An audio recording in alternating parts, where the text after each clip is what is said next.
Shoddy work, delayed work, overpriced work, no work at all. Just a few of the complaints some customers are making about a local concrete company. Problem solver Rob Wolchek is ready to break off a slab of justice with his Hall of Shame investigation. Rob. There are two guys running the show. One is an ultra flashy salesman. The other, an ultra mysterious dude who hides behind a mask. But they have one thing in common. Their customers say they're both cold-hearted creeps.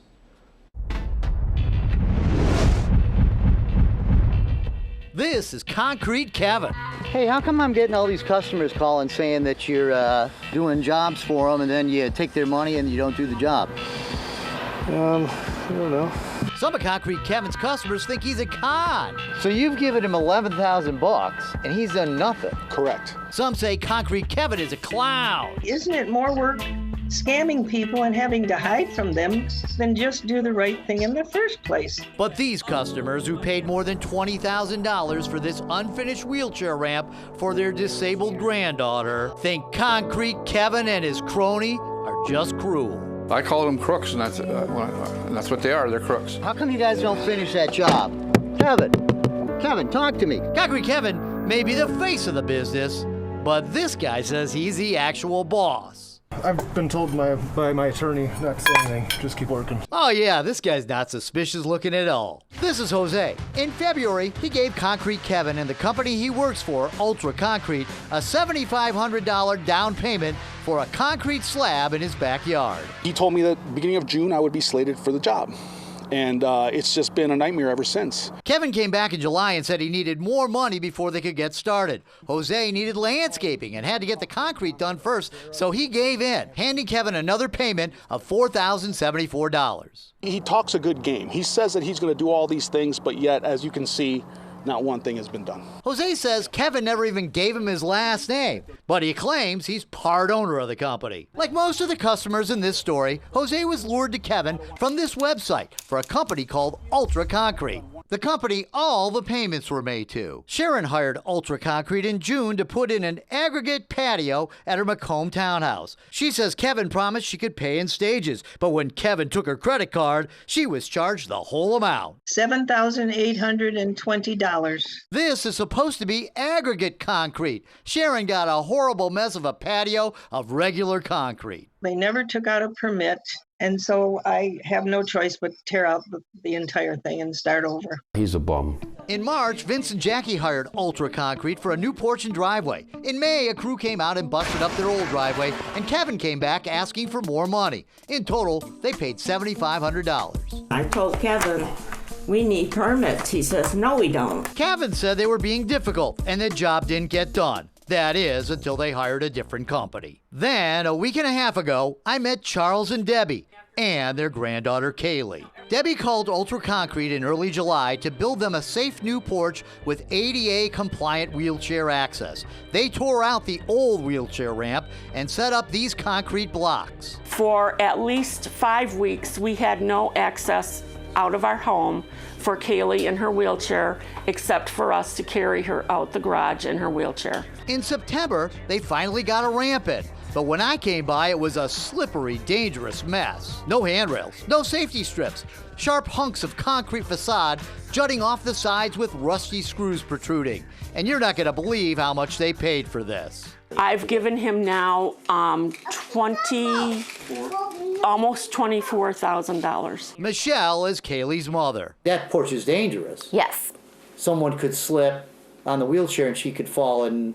Yes. But interestingly, the family told me they never heard of Kevin, the concrete salesman. They say the guy who sold them the job was named Travis, and so was the guy who did the patio. The other person is also named Travis, but primarily he works by himself. They show me a picture of Travis the worker. That's sure not Kevin. That looks like Travis Setterington, the guy who's supposed to be the owner of Ultra Concrete. So on a hunch, I show them a photo of Concrete Kevin. And this guy is saying he's Travis Setteringly. Yes. Yes. Yep. And he is the owner of the company. So apparently Concrete Kevin decided to call himself Travis on this job. What's this guy got to hide? Concrete Kevin is really Kevin Scott Harrow of Shelby Township. Kevin had his own construction company called HC Harrow, but they had 33 complaints with the Better Business Bureau and an F rating. In 2016, Kevin got in legal trouble. I'll read from the Michigan Licensing Bureau's report. Kevin Harrow did insulation work. The customer paid approximately $4,000 for the insulation work. When the customer reviewed the work done, he found that no insulation had been put in his walls. Kevin Harrow pled guilty to a misdemeanor charge of false pretenses with intent to defraud, and the licensing board also fined Kevin's company $2,600. On Friday, I caught up to Kevin right in the middle of yet another sales pitch with a customer in Livonia. Hey, Kevin.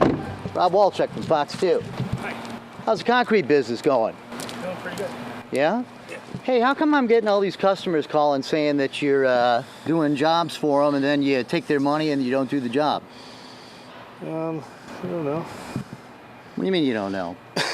This is Aren't you the ultra concrete salesman? This is insane. What about that girl, the family out there, the McNeils, with the wheelchair ramp? How come you guys don't finish that job?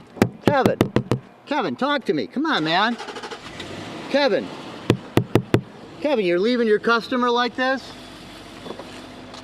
Why don't you finish that job where the wheelchair ramp is? Didn't you take $24,000 from them? You have to call Travis. So now, Kevin, who according to his customers sometimes claims he's the owner of the company, wants me to talk to the real owner, Travis Setterington. After I speak to Travis on the phone, he comes out and finally starts working on the wheelchair ramp. And there he is, Monday morning, dressed for freezing weather, even though it's 50 degrees outside. So how come you guys took so long to do this job? I'm just working, so. Yeah, I know, and I'm glad you're finally working on it. What took you guys so long to get out of here? We've been out here. He wasn't out here enough. Remember, the family hired them in July. It's almost December. And even though Travis is the real owner, he admits neither he nor his company has a contractor's license. By the way, do you have a permit for this job? Yeah, everything's been... With Auburn Hills, you have a permit? Yeah. May I see that? The footings were done with someone else who everything was pulled, so. So, can I see the permits? If I don't have the permit on me. And who was the contractor that pulled it? I'm not sure. Travis, who sure must be cold wearing that mask, says since I spoke to him Friday, all his customers have been taken care of. Everything's been resolved. We already Everything's been resolved? Yes, everything's resolved. Okay. So, yeah. And so your attorney's taking care of all this? Yes. You want to give me his name? No, I'm not. It's already been resolved. If you'd like to contact him, you can go to your car and call him right now. I don't even know his name. So. I go inside to see just how resolved everything really is. What do you think of these guys? I think they're shammers, shysters. I think they like to rip people off. And he may be right. When we walk outside, Travis is bailed and doesn't come back for the rest of the day. Travis, you may be gone, but you're not forgotten. And neither are you, Kevin. You're in the Hall of Shame. Travis was a no-show for more than 24 hours, but he did return this afternoon. The McNeil family just wanted to finish so they can take Kaylee down the ramp safely. Travis sent me a statement saying, quote, personally resolving any matter with upset customers is my #1 priority. But Jose says he hasn't received any of his 11 grand back. Vince says he got a call from Kevin saying he would get his money back, but hasn't yet. And Sharon hasn't heard a word. You can read Travis's whole statement on our website, fox2detroit.com.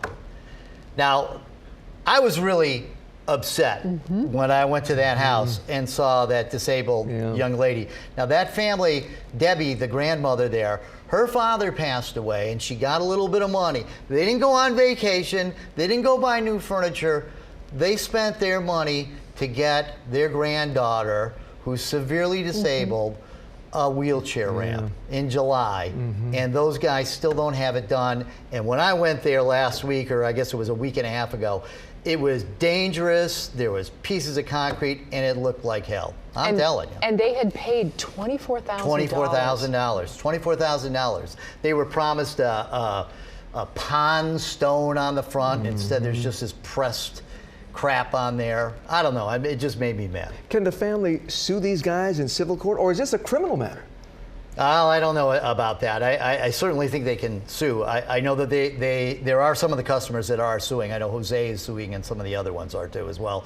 I don't know as far as that goes, as far as that family. I don't know if it's criminal or not, but it's certainly wrong. I'll tell you that much. Yeah, No morally, question. it feels like a crime. Absolutely. Yeah. So. All right, Rob, thank you. Stay on it. All Thanks, right. Rob.